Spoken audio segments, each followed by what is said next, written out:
नमस्कार साथियों, class again सबकी कक्षा में आप सभी का स्वागत है।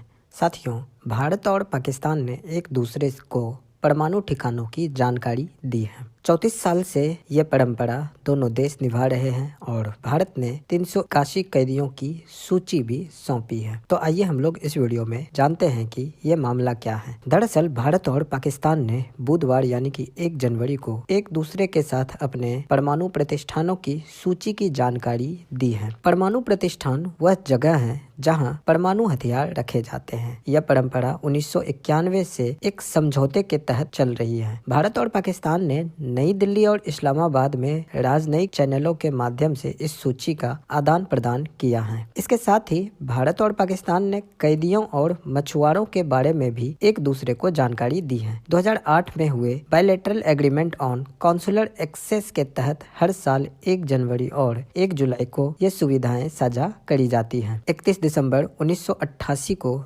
दोनों देशों के बीच एक समझौता हुआ था। समझौते में तय हुआ था कि भारत और पाकिस्तान हर साल 1 जनवरी को एक दूसरे से अपने परमाणु प्रतिष्ठानों की लिस्ट साझा करेंगे। इसमें यह भी तय हुआ था कि दोनों देश एक दूसरे के परमाणु प्रतिष्ठानों पर हमला नहीं करेंगे। यह समझौता 27 जनवरी 1991 को लागू हुआ। पहली बार 1 जनवरी 1992 को दोनों देशों ने यह जानकारी साझा करी थी। तब से हर साल 1 जनवरी को यह जानकारी साझा की जाती है। यह 34वीं बार था जब जानकारी साझा की गई। अब अगर हम लोग भारत और पाकिस्तान के पास कितने परमाणु हथियार हैं इसके ऊपर चर्चा करें तो इस बात का कोई आधिकारिक आंकड़ा तो नहीं है, लेकिन Stockholm International Peace Research Institute यानी कि सिपड़ी के आंकड़े बताते हैं कि भारत के पास जून 2024 तक 172 परमाणु हथियार थे। पाकिस्तान इस मामले में भारत के लगभग बराबर ही है। उसके पास 170 परमाणु हथियार मौजूद हैं। पूरी दुनिया में रूस के पास 4380 परमाणु हथियार हैं, जबकि अमेरिका के पास 3708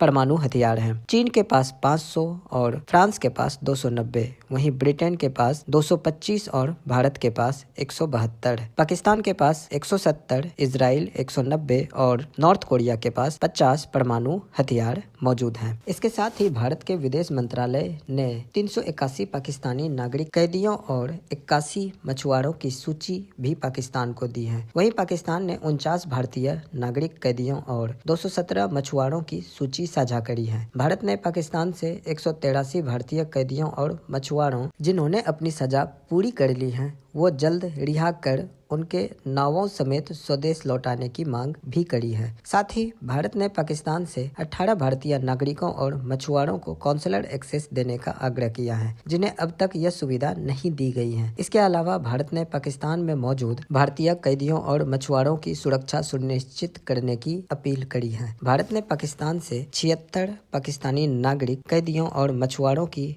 नागरिकता की पुष्टि प्रक्रिया तेज करने को कहा है। 2014 से अब तक पाकिस्तान से 2639 भारतीय मछुआरे और 71 भारतीय नागरिक कैदियों की रिहाई हो चुकी है। इनमें से 2023 से अब तक 478 मछुआरे और 13 नागरिक कैदी रिहा किए गए हैं। अब हम लोग थोड़ा सिपड़ी रिपोर्ट के बारे में चर्चा कर लेते हैं। सिपड़ी यानी कि Stockholm International Peace Research Institute की 2024 की वार्षिक समीक्षा के अनुसार 172 हथियारों के साथ भारत अब दुनिया भर के परमाणु सशस्त्र देशों की रैंकिंग में पाकिस्तान से आगे निकल गया है। जनवरी 2023 में भारत के पास 164 परमाणु वारहेड थे, जो कि जनवरी 2024 तक बढ़कर 174 हो गए हैं। इस वृद्धि के साथ भारत दुनिया के परमाणु सशस्त्र देशों में 6ठे स्थान पर आ गए हैं। भारत के वर्तमान हथियारों में लंबी दूरी की क्षमताओं को बढ़ाने की दिशा में उल्लेखनीय बदलाव हुआ है, जो संभवतः चीन के भीतर स्थित लक्ष्यों तक विस्तारित हो सकता है। परमाणु क्षमता के मामले में संयुक्त राज्य अमेरिका सबसे आगे है। उसके बाद रूस, ब्रिटेन,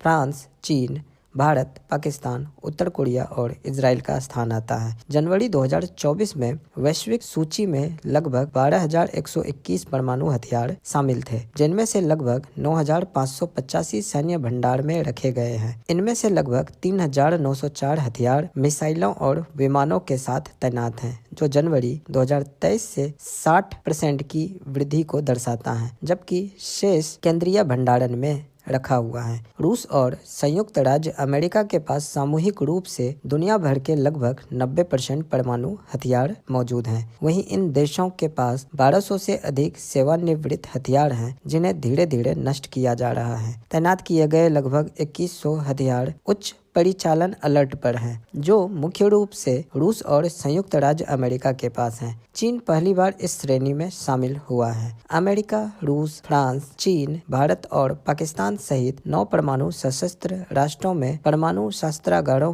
का आधुनिकीकरण जारी है। इनके अलावा कई देश वर्ष 2023 में नए परमाणु सक्षम हथियार प्रणालियों की तैनाती कर रहे हैं। रिपोर्ट में अलग अलग देशों की स्थिति की अगर बात करें तो सबसे पहले चीन की बात करते हैं। चीन किसी भी अन्य देश की तुलना में अपने परमाणु शस्त्रागार का तेजी से विस्तार कर रहा है। इसका परमाणु शस्त्रागार जनवरी 2023 में 410 से बढ़कर जनवरी 2024 तक 500 हो गया था। पाकिस्तान में पिछले एक वर्ष में वारहेड की संख्या में कोई वृद्धि दर्ज नहीं की गई है। यहाँ कुल 170 परमाणु वारहेड मौजूद हैं। ब्रिटेन में वर्ष 2021 में ब्रिटिश सरकार द्वारा वारहेड सीमा को 225 से बढ़ाकर 260 करने के निर्णय के बाद ब्रिटेन अपने वारहेड भंडार का विस्तार करने की योजना बना रहा है। इसके अतिरिक्त ब्रिटेन ने अपने परमाणु शस्त्रागार के विवरण का सार्वजनिक खुलासा बंद कर दिया है, जिनमें हथियारों की मात्रा, तैनात वारहेड और मिसाइलें शामिल हैं। फ्रांस में वर्ष 2023 में नई परमाणु प्रणालियों का विकास जारी रखा है, जिसमें तीसरी पीढ़ी की परमाणु संचालित बैलिस्टिक मिसाइल पनडुब्बी और एक नई हवा से प्रक्षेपित क्रूज मिसाइल शामिल है। उत्तर कोरिया अपनी राष्ट्रीय सुरक्षा रणनीति के एक प्रमुख तत्व के रूप में अपने सैन्य परमाणु कार्यक्रम पर ध्यान केंद्रित करता है। सिपरी का अनुमान है कि उत्तरी कोरिया ने लगभग 50 परमाणु हथियार एकत्र कर लिए हैं और उसके पास इतनी विखंडनीय सामग्री है कि संभावित रूप से उनके परमाणु हथियारों की कुल संख्या 90 तक बढ़ सकती है। इजराइल ने आधिकारिक तौर पर अपने परमाणु हथियारों को स्वीकार नहीं किया है, लेकिन कथित तौर पर वह अपने परमाणु शस्त्रागार का आधुनिकीकरण कर रहा है और डिमोना में प्लूटोनियम उत्पादन क्षमताओं को बढ़ा रहा है। सिपरी के रिपोर्ट के अनुसार वर्ष 2023 में परमाणु हथियार नियंत्रण और निरस्त्रीकरण कूटनीति को अधिक बड़े झटके लगे हैं। फरवरी 2023 में रूस ने वर्ष 2010 की न्यू स्टार्ट ट्रीटी में अपनी भागीदारी को निलंबित कर दिया। यह संधि अमेरिका और रूस की रणनीतिक परमाणु शक्तियों को सीमित करने वाला एकमात्र परमाणु हथियार नियंत्रण समझौता था। जवाब में अमेरिका ने संधि डेटा को साझा करना और प्रकाशित करना बंद कर दिया था। नवंबर 2023 में रूस ने व्यापक परमाणु परीक्षण प्रतिबंध संधि यानी कि CTBT के अपने अनुसमर्थन को वापस ले लिया। गौरतलब है कि अमेरिका ने वर्ष 1996 में संधि के शुरू होने के बाद से इसका अनुसमर्थन नहीं किया है। इराक और सीरिया में अमेरिकी सेना पर ईरान समर्थित समूहों द्वारा छद्म हमलों ने स्पष्ट रूप से ईरानी अमेरिकी कूटनीतिक प्रयासों को समाप्त कर दिया है। गाजा युद्ध ने परमाणु हथियारों और सामूहिक विनाश के अन्य हथियारों से मुक्त मध्य पूर्व क्षेत्र की स्थापना पर सम्मेलन में इजराइल को शामिल करने के प्रयास को भी कमजोर कर दिया है। जून 2023 में ईरान और अमेरिका के बीच समझौते का भी अंत हो गया है। इस समझौते का उद्देश्य यूक्रेन में रूस को ईरानी समर्थन से उत्पन्न तनाव को कम करना था। हालांकि अक्टूबर 2023 में इजराइल हमास युद्ध की शुरुआत ने इस समझौते को खत्म कर दिया। स्टॉकहोम अंतर्राष्ट्रीय शांति अनुसंधान संस्थान एक स्वतंत्र अंतर्राष्ट्रीय संस्थान या थिंक टैंक है, जो संघर्ष, सशस्त्रीकरण, शस्त्र नियंत्रण और निरस्त्रीकरण पर शोध के लिए समर्पित है। इसकी स्थापना 1966 में करी गई थी और ये स्टॉकहोम, स्वीडन में स्थित है। यह नीति निर्माताओं, शोधकर्ताओं, मीडिया और इच्छुक जनता को खुले स्रोतों के आधार पर डेटा विश्लेषण और सिफारिशें प्रदान करता है। इसकी स्थापना स्वीडिश संसद के एक निर्णय के आधार पर की गई थी। इसे स्वीडिश सरकार से वार्षिक अनुदान के रूप में अपने वित्त पोषण का एक बड़ा हिस्सा प्राप्त होता है। इसके अलावा संस्थान अपने शोध को आगे बढ़ाने के लिए अन्य संगठनों से वित्तीय सहायता भी लेता है। तो साथियों, आज के इस वीडियो में हम लोग भारत और पाकिस्तान के बीच में जो परमाणु हथियारों के प्रतिष्ठानों की जानकारी साझा की गई है, इसके बारे में इस वीडियो में हम लोग देखे और साथ ही साथ हम लोग सिपरी की 2024 की वार्षिक समीक्षा के बारे में भी हमने देखा। तो साथियों, आज के लिए इस वीडियो में इतना ही। मिलते हैं हम लोग अगले वीडियो में। नमस्कार, जय हिंद।